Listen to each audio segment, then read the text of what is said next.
श्री गणेशाय नमः. ओम श्री महागणेशाय नमः. ओम चैतन्य कुलपुरुषाय नमः. ओम चैतन्य महापुरुषाय नमः. श्री कुलदेवताय नमः. श्री गुरुवे नमः. सर्व श्री इष्टलिंगदेवताय नमो नमः. स्थानदेवताभ्य नमः. ग्रामदेवताभ्य नमः. वास्तुदेवताभ्य नमः. नवग्रह आदित्य नक्षत्र ताऱ्यांना नमो नमः. सर्व साधू संत ऋषी मुनींना नमो नमः. सर्व ईश्वर भक्तांना नमो नमः. सर्व माता पित्यांना नमो नमः. सर्व ब्राह्मण देवता लिंगी ब्राह्मण देवतांना नमो नमः. ओम तत्सवितुर्वरेण्यं भर्गो देवस्य धीमहि धियो यो न प्रचोदयात्. ओम प्राणाय स्वाहा. ओम अपानाय स्वाहा. ओम व्यानाय स्वाहा. ओम उदानाय सम समानाय सम ब्रह्मणे स्वाहा. नैवेद्यामध्ये पाणी समर्पयामि. ओम तत्सवितुर्वरेण्यं भर्गो देवस्य धीमहि धियो न प्रचोदयात्. ओम प्राणाय स्वाहा. ओम अपानाय स्वाहा. ओम व्यानाय स्वाहा. ओम उदानाय सम समानाय सम ब्रह्मणे स्वाहा.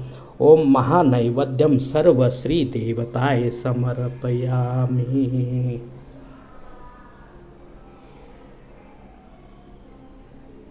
नैवेद्यांते पानीय समर्पयामि. हस्तभक्षणं पानी समर्पयामि. मुखभक्षणं पानी समर्पयामि. करोदवर्तनार्थे पानीय समर्पयामि.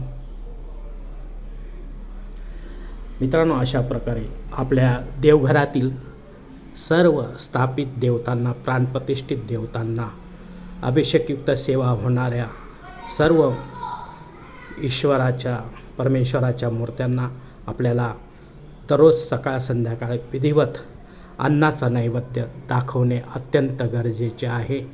त्याशिवाय आपण अन्न ग्रहण करू नये आणि कोणत्याही एका देवाला महानैवेद्य दाखवायचा नाही, तर देवघरातील सर्व देवतांना तो आपल्याला दाखवायचा आहे.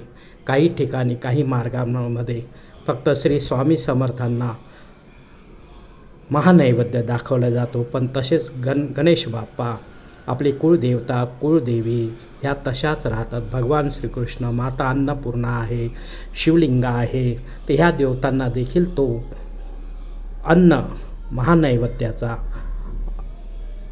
पोहोचला पाहिजे. त्या अनुषंगाने आपण धर्मशास्त्रात सांगितल्याप्रमाणे सर्व देवतांना महानैवेद्य दाखवावा. एकाच देवतेला दाखवू नये, अन्यथा इतर देवता नाराज होतात. त्यांचा आशीर्वाद आपल्याला प्राप्त होण्यास अडचणी येतात. मित्रांनो, त्यांना बिना अन्नाविना तसेच ठेवू नये. धन्यवाद मित्रांनो. हरि ओम. शिवशंभो महादेव.